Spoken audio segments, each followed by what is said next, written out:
Message.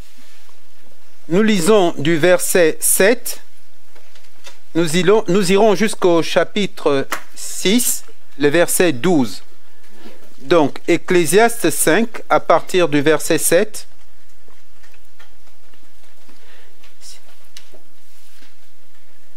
Si tu vois dans une province le pauvre opprimé et la violation du droit et de la justice, ne t'en étonne point. Car un homme élevé est placé sous la surveillance d'un autre plus élevé, et au-dessus d'eux, et il en est de plus élevé encore. Un avantage pour le pays à tous égards, c'est un roi honoré du pays. Celui qui aime l'argent n'est pas rassasié par l'argent, et celui qui aime les richesses n'en profite pas.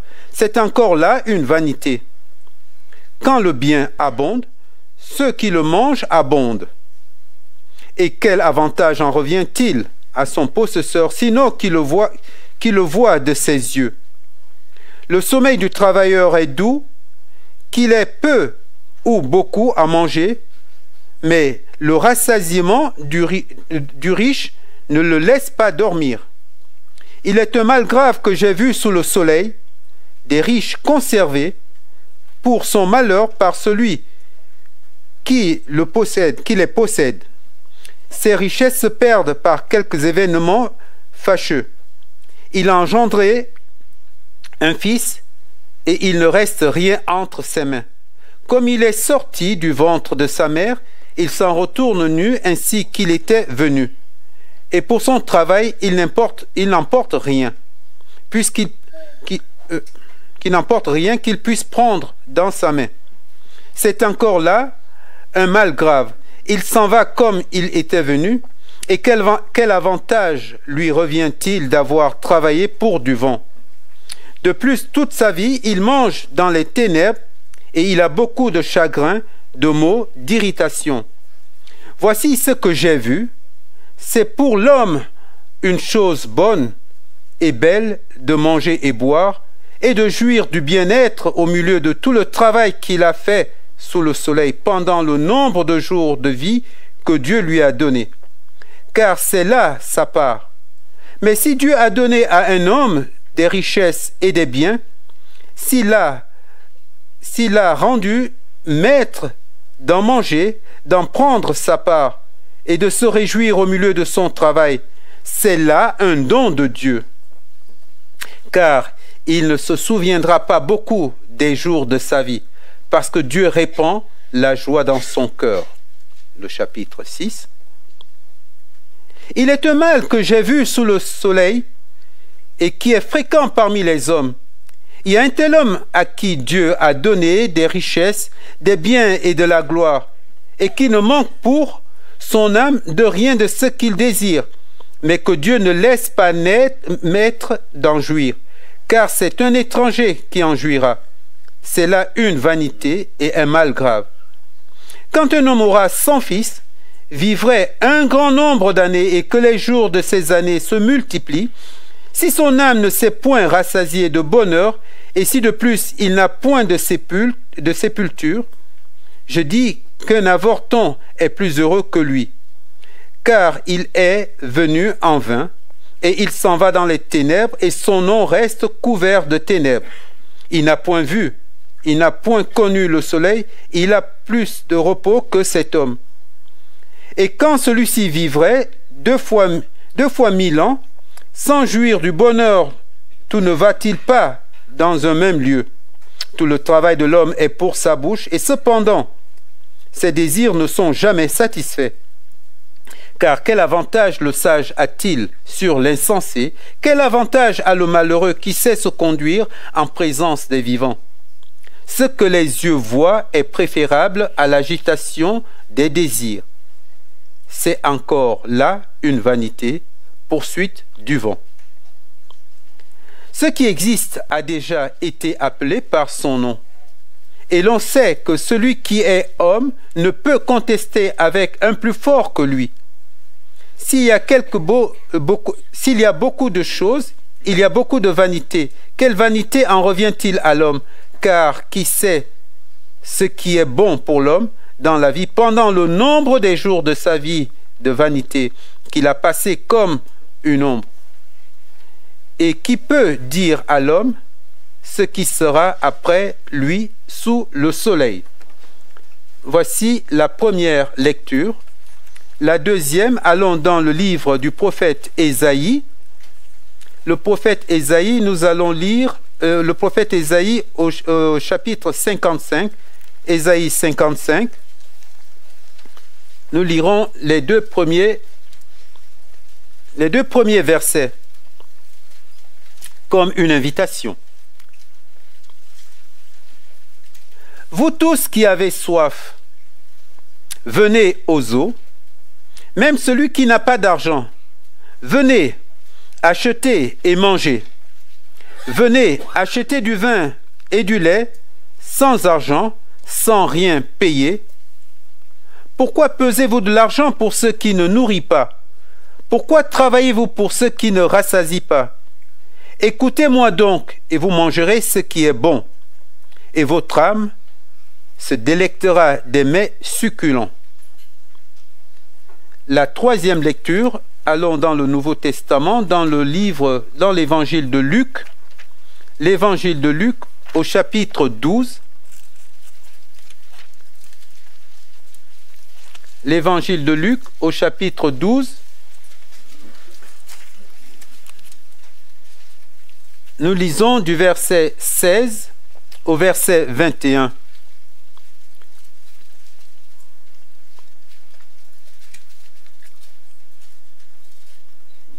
Et il leur dit cette parabole, il s'agit bien sûr du Seigneur, et il leur dit cette parabole, les terres d'un homme riche avaient beaucoup rapporté, et il raisonnait en lui-même, disant, que ferai-je car je n'ai pas de place pour serrer ma récolte? Voici, dit-il, ce que je ferai, j'abattrai mes greniers, j'en bâtirai de plus grands. J'y amasserai toute ma récolte et tous mes biens. Et je dirai à mon âme, tu as beaucoup de biens en réserve pour plusieurs années. Repose-toi, mange, bois et réjouis-toi. Mais Dieu lui dit, insensé, cette nuit même, ton âme te sera demandée, et ce que tu as préparé, pour qui sera-ce? Il en sera de même pour celui qui amasse des trésors pour lui-même et qui n'est pas riche pour Dieu. Jusqu'ici, la lecture de la parole de Dieu. Avant de laisser la place à notre frère, je crois qu'il y a aussi l'école du dimanche. Oui, d'accord. Nous allons prier, ensuite les enfants iront donc à l'école du dimanche. Prions. Seigneur, alors que nous venons de lire encore ta parole qui nous exhorte, Seigneur, et qui nous montre que, Seigneur, tu as en réserve pour nous beaucoup de biens, et tu nous demandes vraiment de les prendre avec reconnaissance. Seigneur, de les prendre avec reconnaissance parce que c'est toi-même qui donnes tout. Nous avons tout en Jésus-Christ. Et Seigneur, tu nous apprends aussi au travers de cela l'humilité. Et Seigneur, donne-nous maintenant, en écoutant ta parole, nous avons besoin, Seigneur, que toi-même tu ouvres nos cœurs. Seigneur, nous savons ces choses, même si nous les disons publiquement, mais toi tu sais ce qu'il y a dans nos cœurs. Seigneur, notre prière est que par ton Saint-Esprit, Seigneur, que tu nous aides non seulement à savoir ces choses, mais Seigneur, à pouvoir vraiment les vivre. Seigneur, te demandons toi-même, en écoutant ta parole, de bénir notre bien-aimé, mais de bénir, Seigneur, surtout, la lecture, la proclamation de ta parole pour nos cœurs. Nous te le demandons pour la gloire de ton Saint-Nom, en Jésus-Christ. Amen.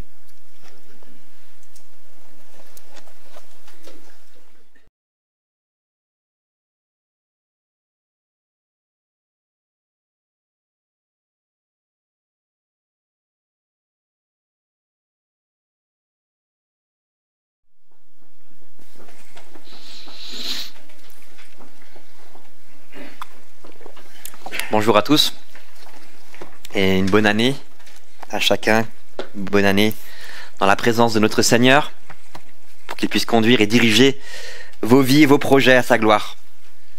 Je vous invite à garder votre Bible ouverte dans ce passage de l'Ecclésiaste. On continue notre série ensemble. C'est pour moi un privilège, une joie de pouvoir vous parler de ce livre qui, malgré ses 3000 ans, est toujours tellement d'actualité.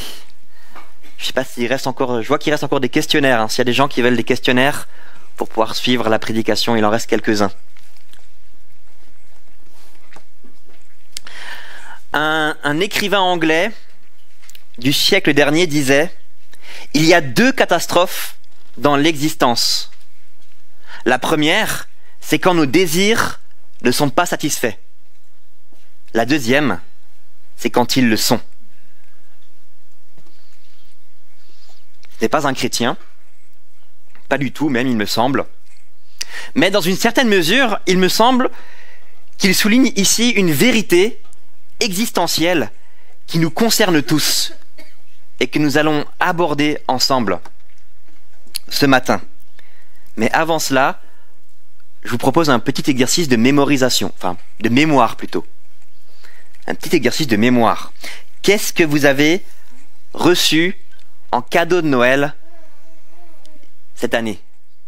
Est-ce que vous vous rappelez du cadeau principal que vous avez reçu cette année, il y a 10 jours? Ça va.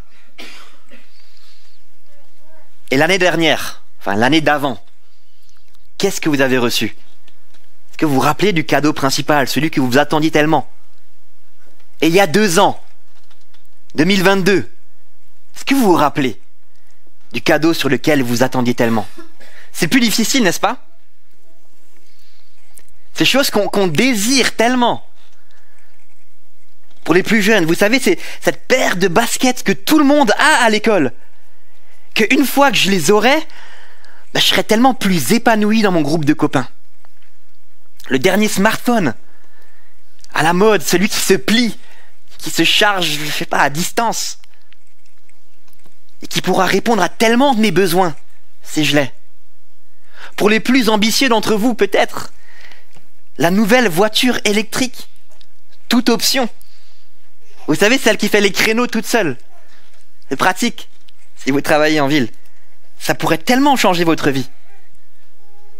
Quelques semaines passent, peut-être quelques mois passent, et on s'y fait. On oublie, on se lasse. Pire encore, la nouvelle version vient de sortir, et on veut se la procurer. Et on va tout faire pour pouvoir se la procurer, et on se la procure, etc. etc. Ce cycle continue ainsi de suite. Ainsi de suite, en permanence, cela se répète. Et ce constat, il me semble que c'est un constat qu'on peut tous faire dans notre vie. Et c'est une des raisons pour lesquelles Dieu nous a donné ce livre de l'Ecclésiaste. C'est une des raisons pour lesquelles Salomon lui-même, ce grand roi, s'est posé cette question à laquelle il a voulu répondre dans son livre.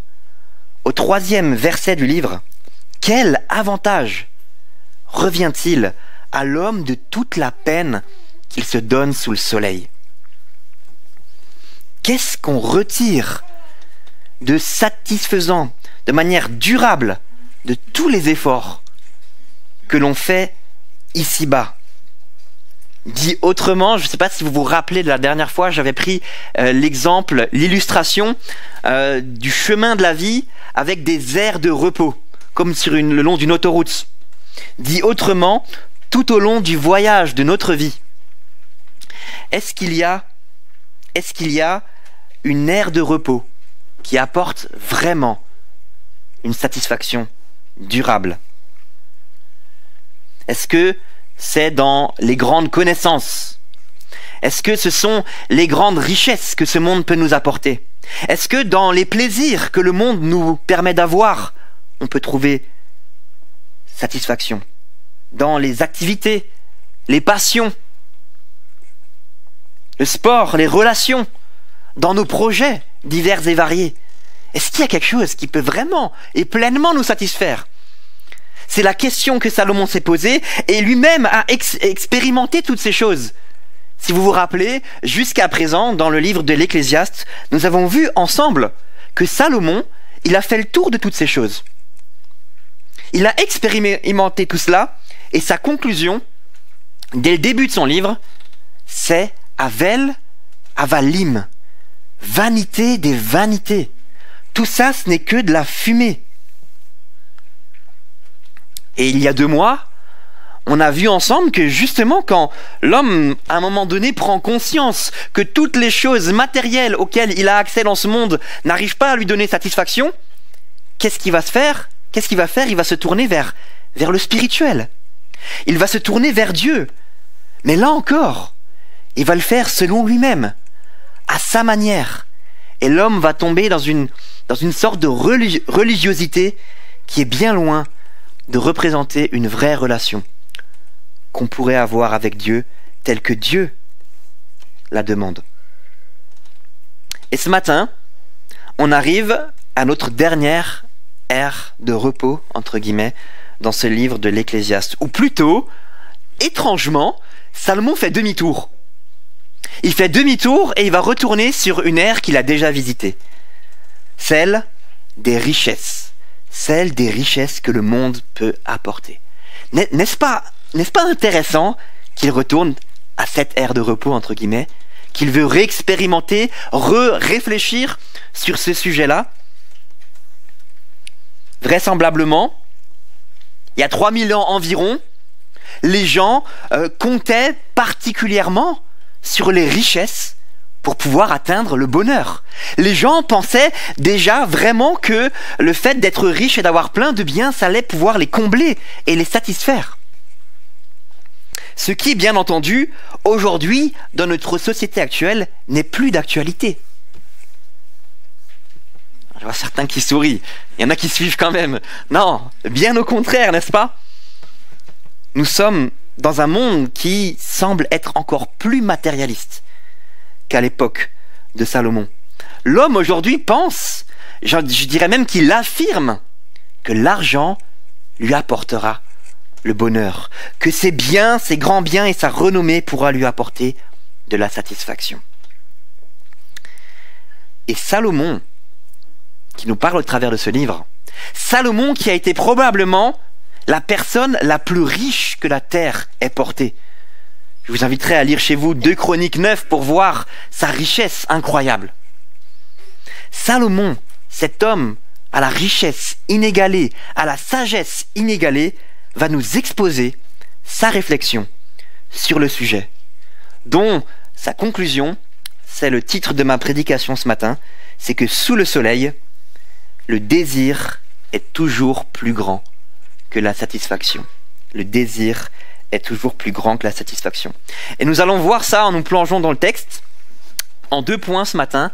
Premièrement, ce que nous apportent les richesses éphémères de ce monde, et deuxièmement, ce que nous apportent les richesses éternelles. Les richesses éphémères. La suite du chapitre 5, à partir du verset 7 jusqu'au verset 16. Premièrement, ces richesses éphémères, elles sont souvent inaccessibles. On est au verset 7 et 8, si vous avez votre Bible ouverte. Ces 2 premiers versets, quand on les lit, a priori, on se dit, mais quel est le rapport avec le sujet qu'on est en train de voir? On a l'impression que c'est hors sujet, mais en fait, si on s'y penche un peu plus, on voit que Salomon nous montre 2 choses. Il nous montre que déjà, il y a 3000 ans, la société était organisée de manière hiérarchique. Une structure pyramidale. Ce qui est toujours d'actualité, n'est-ce pas? Vous, dans ce que vous faites, vous avez toujours quelqu'un qui est au-dessus de vous. Quelqu'un qui est probablement plus riche et ou plus puissant que vous. Mais cette personne a aussi quelqu'un au-dessus d'elle. Qui a au-dessus d'elle aussi quelqu'un, etc. etc. Et d'une certaine manière, peut-être que vous l'expérimentez, peut-être que vous le constatez autour de vous, d'une certaine manière, chaque étage va mettre la pression sur l'étage qui est en dessous de lui pour en retirer le maximum. Parfois, avec dureté, avec injustice, avec égoïsme. C'est pour ça que Salomon nous dit, mais ne soyez pas étonnés de voir des injustices dans la société. Et en même temps, c'est un peu le comble, c'est que chaque étage dépend des étages qui sont en dessous de lui. C'est-à-dire que même le roi, qui est tout au-dessus de la pyramide, dépend des personnes qui sont tout en bas de cette pyramide. Un roi d'un pays, un gouverneur, un président dépend bien évidemment des personnes qui s'occupent d'extraire de la terre toutes les richesses qui s'y trouvent. Car toutes les richesses que nous avons autour de nous, elles viennent de la terre que Dieu a créée.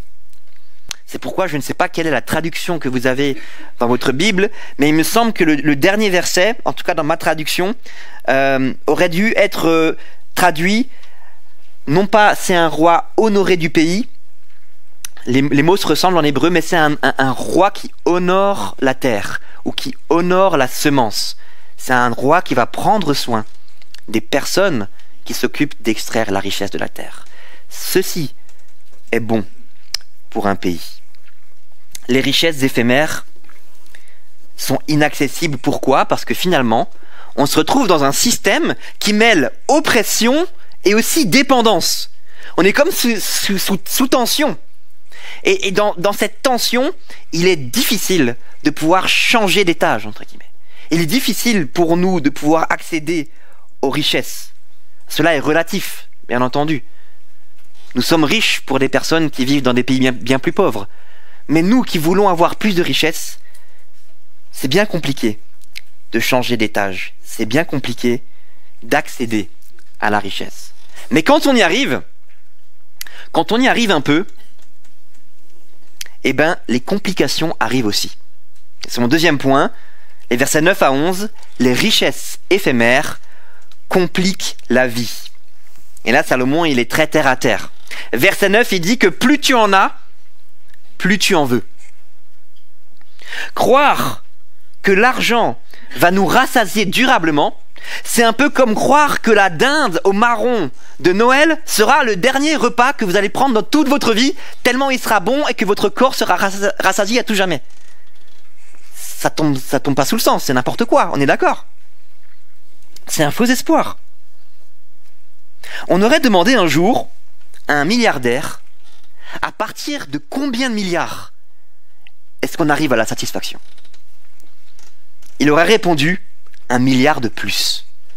Comme pour dire, jamais on y arrive. Comme l'appétit de notre corps ne peut pas être durablement rassasié, ainsi l'appétit de notre cœur ne peut pas non plus l'être par les richesses que nous pouvons avoir. Verset 10. Quand le bien abonde, ceux qui le mangent abondent. Plus tu en as, plus ils en veulent. Plus on est riche, moins c'est compliqué d'avoir des amis, n'est-ce pas ? Quand on a un grand patrimoine, quand on a beaucoup de richesses, quand on gagne un jeu, j'en sais rien, tout d'un coup il y a peut-être plus de gens qui vont nous contacter pour prendre des nouvelles. Moi je me rappelle quand j'étais au collège, il y avait une fille, elle était plutôt mise à l'écart, plutôt isolée, elle n'avait pas trop d'amis. Et un jour elle a commencé à ramener des chewing-gums. Et elle distribuait. Et ça a pris de l'ampleur au point où elle distribuait des chewing-gums à tout le monde. Et en fait, on a appris que sa maman était responsable dans un magasin de chewing-gum. Donc elle avait à peu près accès illimité aux chewing-gums. Et à cet âge-là, les chewing-gums, c'est précieux. C'est presque une richesse. Et en quelques jours, cette personne, d'isolée et de mise à l'écart qu'elle était devenue une des personnes les plus populaires du collège. Celle qui avait le plus d'amis autour d'elle dans la cour de récréation. Et la personne qui nous écrit, qui nous laisse ce texte ce matin, Salomon lui-même était un expert certainement pour voir l'argent partir. Il avait quand même 700 femmes et 300 concubines. Donc il a dû expérimenter. Peut-être que nous on se dit que ça nous concerne un peu moins. Il faut savoir que peut-être que nous, ça nous concerne un peu moins, mais dans beaucoup de cultures, notamment de ce que j'ai un peu vu dans certaines cultures africaines et sud-américaines, c'est un droit. Dans la famille, c'est un droit de demander à la personne qui a accédé à la richesse de partager. Donc quand quelqu'un devient riche dans une famille, les autres peuvent lui demander de partager. Et il doit le faire.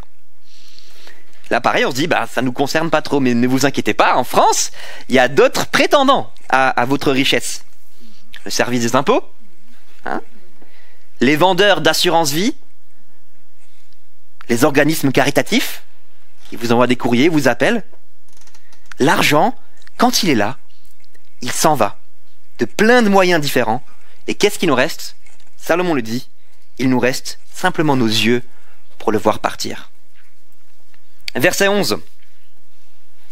Le sommeil du travailleur est doux, qu'il ait peu ou beaucoup à manger, mais le rassasiement du riche ne le laisse pas dormir. Plus tu en as, moins tu dors. Pourquoi? On pourrait se dire qu'une grande richesse, on a peur de la perdre, ça crée de la nervosité, et on dort moins. Mais le texte qui semble nous dire ici, c'est plutôt que quand on a des grandes richesses, peut-être qu'on finit par moins travailler, peut-être que certains ne travaillent plus du tout, ou alors ils ont pu quitter leur travail physique. On travaille moins, on se dépense moins, on mange plus, on se rassasie plus, et donc on dort moins. Il y a un déséquilibre qui est là. Et Salomon nous dit d'une certaine manière, mais c'est quoi la meilleure situation pour vous? Est-ce que c'est le travailleur qui a juste de quoi manger, se vêtir et dormir et qui a un bon sommeil? Ou est-ce que c'est la personne riche qui vit dans l'opulence mais qui n'arrive pas à trouver le sommeil? Sacré dilemme, n'est-ce pas? Les richesses éphémères compliquent la vie.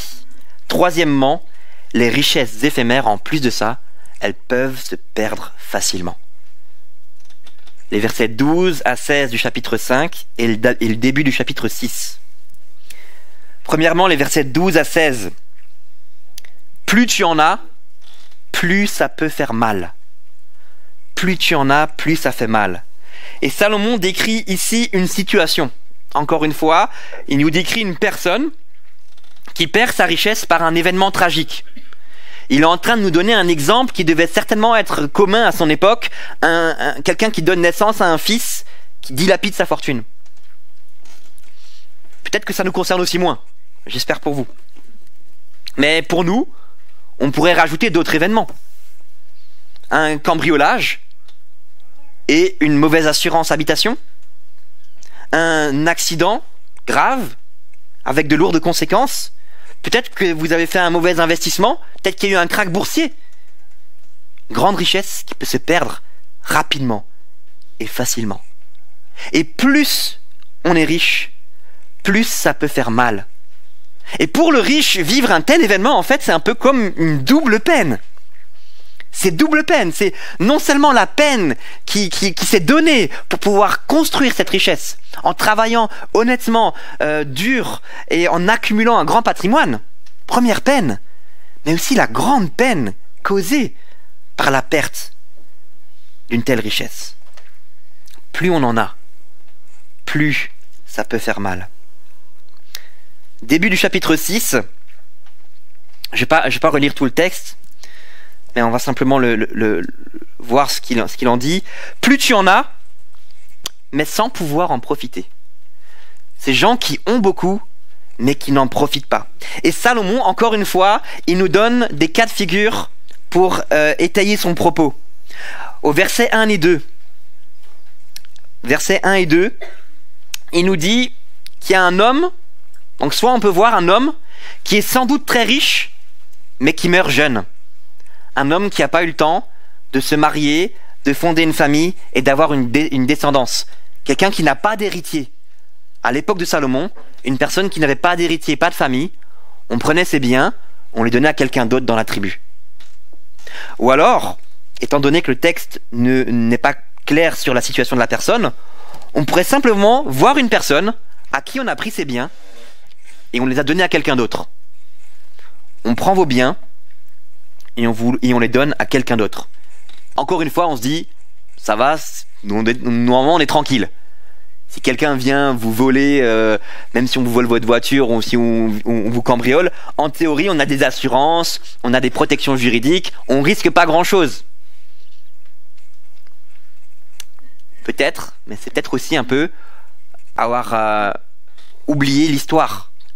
L'histoire, entre guillemets, des nôtres, des protestants. L'histoire des Huguenots, si vous connaissez. 17e, 18e siècle, c'est pas si loin que ça. Eh ben eux, on leur a tout pris. On leur a pris leurs biens, on leur a pris leurs terres, on leur a pris leur maison, on leur a pris leur argent dans leur compte en banque, on leur a même pris leur identité. On leur a demandé de partir. Vous n'êtes plus des citoyens français. Alors oui, on se sent protégé aujourd'hui. Mais ces protestants, ces Huguenots, pour leurs convictions, qui étaient sur beaucoup de points semblables aux nôtres, on leur a tout pris. Alors ne soyons peut-être pas trop sûrs de nous. On ne sait pas combien de temps encore nous serons protégés de la sorte. Si on avance dans le texte, Salomon nous met ensuite un autre exemple, celui d'un homme qui, au contraire, vit très longtemps. Donc, il exagère un peu, il parle d'une personne qui vit 2 fois 1000 ans, une personne qui a 100 fils. Donc Salomon est en train de dire une personne qui vit très très longtemps et qui a une grande descendance. Tout l'inverse d'avant. Mais cette personne, elle s'est retrouvée toute seule. Cette personne, elle s'est isolée elle-même. À quoi on le voit? Regardez au verset 3. Au verset 3, il n'a point de sépulture. C'est-à-dire cette personne, riche, une grande famille, et pourtant personne a organisé son enterrement, entre guillemets. Certainement, une personne qui connaissait le prix de tout, mais la valeur de rien. Une personne qui avait des mauvaises priorités dans la vie et qui ne pensait qu'à compter son argent. Sénèque disait « Celui qui n'a pas d'argent est pauvre, mais celui qui n'a que de l'argent est encore plus pauvre. » C'est un peu comme si Salomon nous disait « Mais qui sera là le jour de notre enterrement? Qui sera là le jour de ton enterrement si on n'a pas réussi à utiliser nos biens, nos richesses, notre argent pour des choses qui comptent plus que l'argent? Si on s'est simplement arrêté sur l'argent et si on s'est inquiété à en avoir toujours plus, à le compter et à le recompter. Comme le dit Albert Einstein, ce qui compte ne peut pas toujours être compté, et ce qui peut être compté ne compte pas forcément. Ce qui compte ne peut pas toujours être compté, et ce qui peut être compté ne compte pas forcément. Je vous laisse réfléchir sur cette phrase, ça me permet de boire.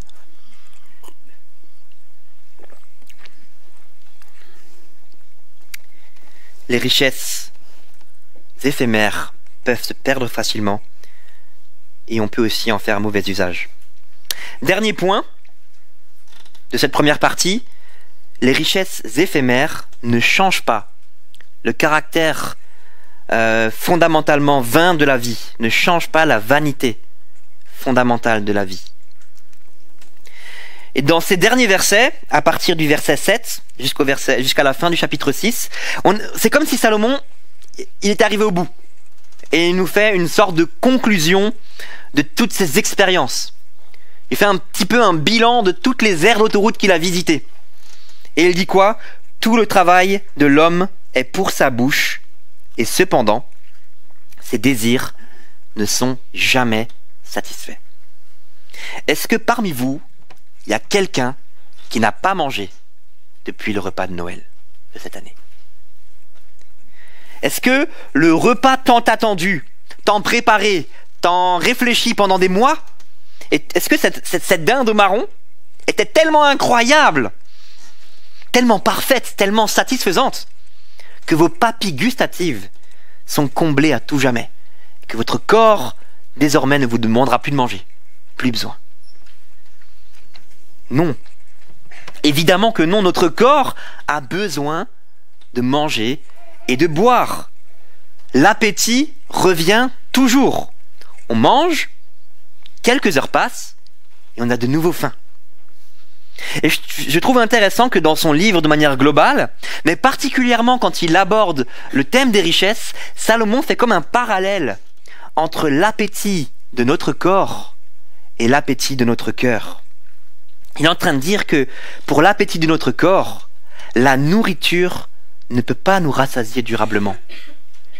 Il en est ainsi aussi pour l'appétit de notre cœur. Nos richesses et nos biens ne nous rassasieront pas durablement. Elles nous font des promesses qu'elles ne peuvent pas tenir. Promesses de bonheur que l'argent nous apportera, mais elle ne peut pas tenir ces promesses. Pourquoi il en est ainsi? Parce qu'on n'a pas été créé pour ça. On n'a pas été créé pour cette vanité. On n'a pas été créé pour cette frustration, pour ce monde qui est impacté, qui est marqué par le péché. Pourquoi c'est ainsi? Parce que Dieu a aussi mis dans notre cœur la pensée de ce qu'il y a au-dessus du soleil. Dieu a mis dans notre cœur la pensée de l'éternité. Alors on peut se demander, mais comment dans notre société qui nous pousse à cela, comment éviter le piège des richesses éphémères en nous tournant vers les richesses éternelles et en utilisant ces richesses éphémères que Dieu met à notre disposition dans la perspective des richesses éternelles à venir. Et c'est mon deuxième point, qui sera plus court. Deuxième point, les richesses éternelles. Et on revient un peu en arrière dans notre texte. C'est un procédé littéraire qui était très utilisé dans la littérature hébraïque, ça s'appelle l'inclusion. Quand on veut mettre en évidence un point d'un sujet, on va parler de ce sujet et en plein milieu, on va mettre le point clé, le point central. Pour rester dans le thème gastronomique, c'est un peu comme un burger. On a les deux pains et on a le steak au milieu. C'est le point important. On arrive au steak. Salomon nous dit, versets 17 et 19, à 19, « Voici ce que j'ai vu. C'est pour l'homme une chose bonne et belle de manger, de boire et de jouir du bien-être au milieu de tout le travail qu'il fait sous le soleil. » Il dit plus loin que c'est là un don de Dieu. Chose qu'il a déjà mentionné dans les chapitres précédents. Salomon nous dit simplement que nous devons traiter les choses d'ici-bas telles qu'elles sont vraiment. Des choses qui sont bonnes, mais qui sont aussi éphémères. Des choses qui nous viennent de Dieu. Nous sommes que sur le chemin. Nous ne sommes pas encore à la destination. Nous sommes en route vers la destination. Nous sommes sur le chemin de la vie qui est, c'est vrai, un chemin qui est tordu. Un chemin tordu parce que le péché est présent dans notre monde, dans notre cœur, dans toute la création. Mais malgré que ce chemin soit tordu, il est jonché de plein de belles choses. Vous pouvez avoir de très bons amis. Vous pouvez avoir une famille unie. Vous pouvez avoir de bons moments de repas, de communion fraternelle, comme il y en aura ici après. Vous pouvez avoir un travail intéressant, un conjoint aimant, etc. Ce sont des bonnes choses, mais qui sont éphémères. Ce sont des choses qui nous rappellent aussi combien Dieu est bon envers nous. Il ne nous laisse pas simplement dans la vanité et le péché de ce monde, mais il fait preuve de bonté.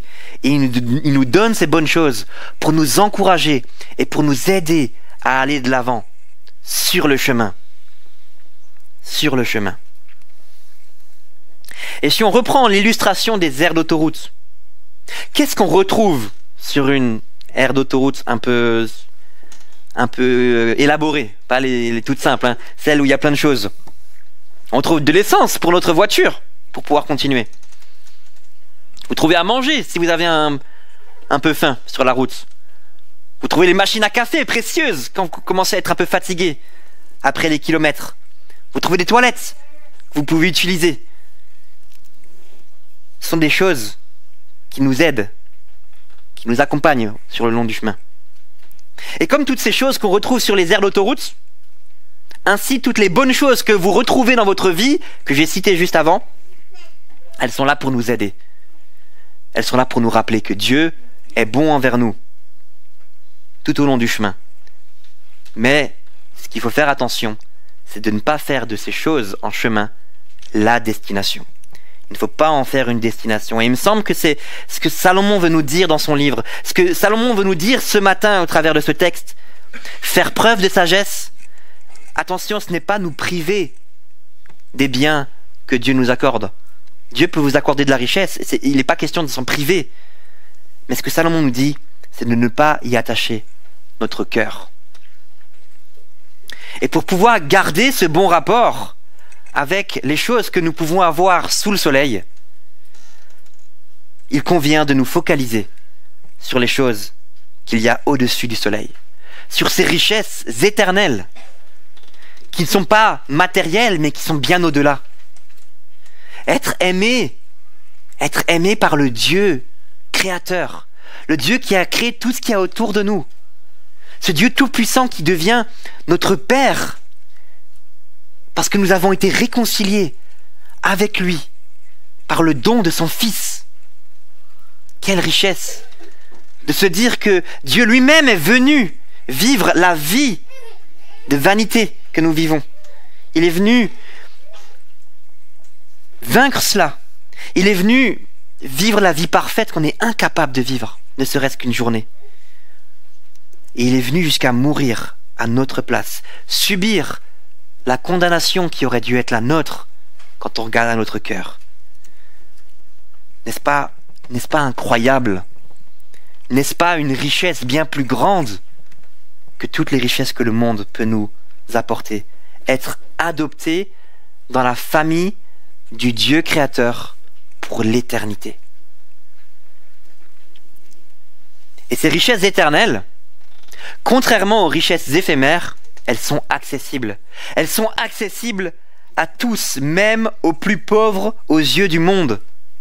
Jacques 2, verset 5. Jacques 2, verset 5. Dieu n'a-t-il pas choisi les pauvres aux yeux du monde pour qu'ils soient riches en la foi et héritiers du royaume qu'il a promis à ceux qui l'aiment? Contrairement aux richesses éphémères, les richesses éternelles, elles, ne compliquent pas la vie.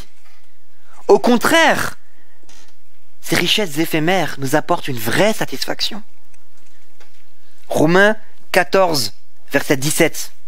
Paul parle aux Romains et il dit « Car le royaume de Dieu, c'est-à-dire la vie éternelle dans le monde à venir, ce n'est pas le manger et le boire. Ce n'est pas ce qu'il y a ici-bas, le royaume de Dieu. Le royaume de Dieu, c'est la justice, la paix et la joie par le Saint-Esprit. » Quelle richesse! Jésus lui-même l'a dit. « Je suis le pain de vie. Celui qui vient à moi n'aura jamais faim. Et celui qui croit en moi n'aura jamais soif. » Jésus n'est pas en train de parler de la faim et de la soif physique de notre corps, mais il est en train de parler de la faim et de la soif de notre cœur. Jésus est en train de dire, celui qui vient à moi, son cœur sera rassasié. C'est comme ce que nous avons lu dans Ésaïe 55. Venez, venez aux vives eaux, prenez gratuitement des eaux de la source éternelle qui rassasie notre cœur. Contrairement aux richesses éphémères, les richesses éternelles ne peuvent pas se perdre. La richesse de la vie éternelle ne peut pas se perdre. Quand Dieu nous sauve, quand il vient nous chercher dans la misère dans laquelle on était, quand il nous donne un cœur nouveau, quand Dieu nous place sur le chemin étroit qui mène à la bonne destination, Dieu fait en sorte, il s'assure qu'on arrivera au bout. 1 Pierre 1, versets 3 à 5. Je lis. Béni soit Dieu, le Père de notre Seigneur Jésus-Christ, qui selon sa grande miséricorde nous a régénérés, nous a sauvés, pour une espérance vivante par la résurrection de Jésus-Christ d'entre les morts, pour un héritage qui ne peut ni se corrompre, ni se souiller, ni se flétrir. Il vous est réservé dans les cieux. À vous qui par la puissance de Dieu êtes gardés par la foi, pour le salut prêt à être révélé dans les derniers temps. Cette richesse du salut éternel ne peut pas se perdre, contrairement aux richesses éphémères. Et enfin, le dernier point, qui sera ma conclusion, ces richesses éternelles changent la vanité fondamentale de notre vie. Les richesses éternelles changent notre manière de considérer la vie qu'on vit au quotidien. Dieu ne veut pas que nous soyons pauvres. Pas matériellement, forcément, pas temporairement, mais spirituellement et éternellement.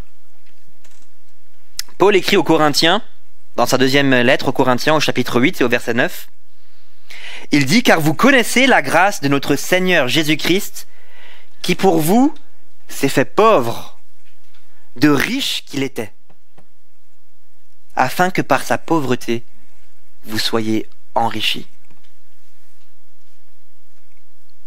Tim Keller, comme Tim Keller le dit si bien, Jésus a cédé son trésor céleste pour que vous deveniez son trésor.